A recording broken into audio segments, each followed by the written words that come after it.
Assalamualaikum warahmatullahi wabarakatuh, teman-teman. Apa kabarnya? Sehat selalu ya. Pada video kali ini saya mau bahas mengenai saksi ya, saksi. Nah, bisa nggak sih orang yang tidak melihat, mendengar, merasakan atau tidak berada di tempat kejadian perkara lalu dipanggil sebagai saksi di setiap tingkatan, misalkan tingkat penyidikan, penuntutan, bahkan di dalam ruang pengadilan. Nah, oke, baik teman-teman, tonton terus video ini sampai selesai ya.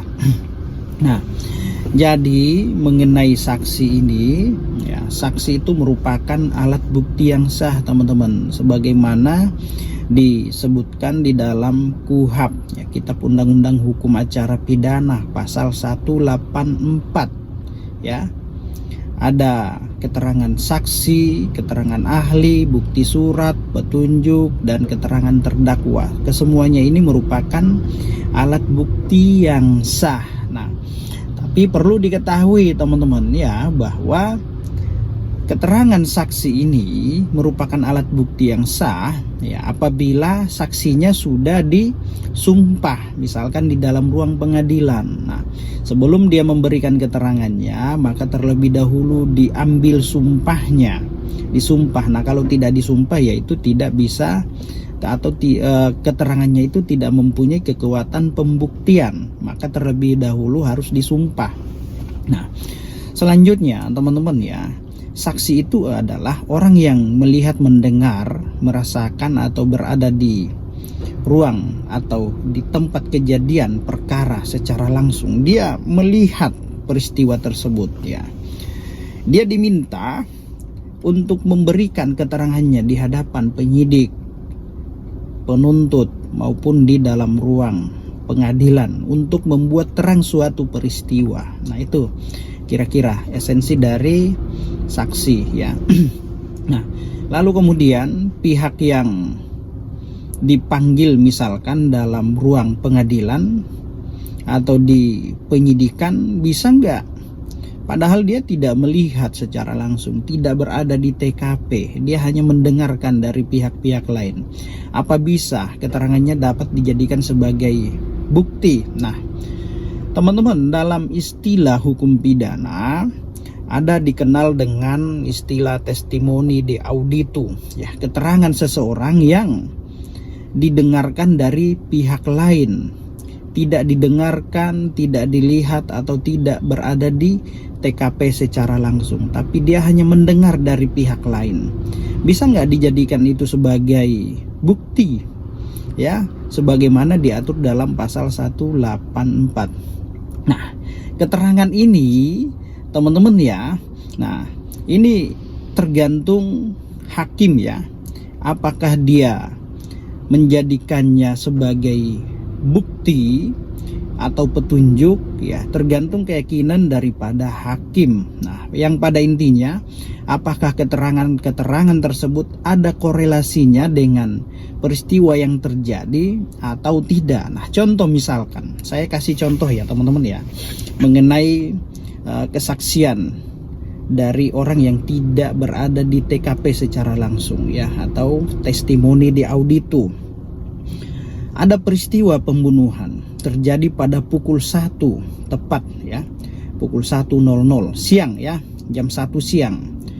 Nah, ada 3 orang dipanggil menjadi saksi ya, testimoni di auditu. Ada saksi A, B, dan C. Nah, pada jam 12 siang si A dia melihat ada 2 orang mondar-mandir menggunakan kendaraan bermotor ya, kendaraan motor ya, mondar-mandir di rumah tempat kejadian perkara. Mondar-mandir berapa kali dengan membawa senjata misalkan. Lalu pada jam 1:05 si B mendengarkan ada suara teriakan dari yang bersumber dari dalam rumah tempat kejadian. Dia mendengar suara teriakan, lalu ada keributan di dalam. Lalu C ini pada jam 1:05 dia melihat ada orang keluar dari rumah tempat kejadian. Ya, 2 orang keluar menggunakan kendaraan dan tancap gas. Nah, jadi ketiga keterangan A, B, C ini, 3 orang saksi ini, ya, dia tidak melihat, dia tidak mendengar, tidak merasakan, tidak berada di TKP secara langsung, ya, terkait peristiwa pembunuhan tersebut, ya. Namun keterangan mereka ini, ya, saling keterkaitan satu sama lain. Nah, pertanyaannya, apakah keterangan mereka ini dapat dijadikan sebagai alat bukti yang sah atau tidak? Nah, itu tergantung dari Yang Mulia Majelis Hakim nantinya, ya.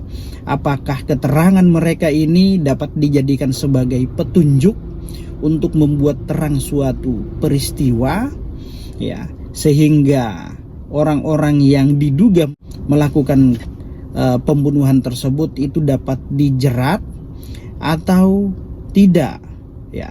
Maka yang saya sampaikan tadi bahwa mengenai keterangan mereka ini, memang mereka tidak berada di tempat kejadian secara langsung, tetapi apa yang mereka sampaikan ini saling berkaitan dengan satu sama lainnya. Yang pertama, atau saksi A melihat ada orang mondar-mandir, si B mendengar ada suara teriak minta tolong, dan C melihat ada orang keluar dari rumah dengan membawa senjata.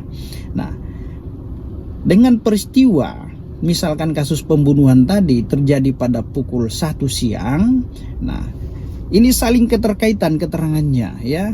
Namun ketiganya tidak melihat secara langsung, tidak berada di tempat kejadian secara langsung. Maka kesaksian mereka ini, ya, bisa dibantah, bisa tidak, bisa dijadikan sebagai petunjuk atau alat bukti, bisa juga tidak, tergantung dari keyakinan hakim. Apakah keterangan mereka cukup dapat dijadikan sebagai bukti-bukti atau hanya sebagai pelengkap terjadinya suatu peristiwa. Nah, itu kira-kira teman-teman.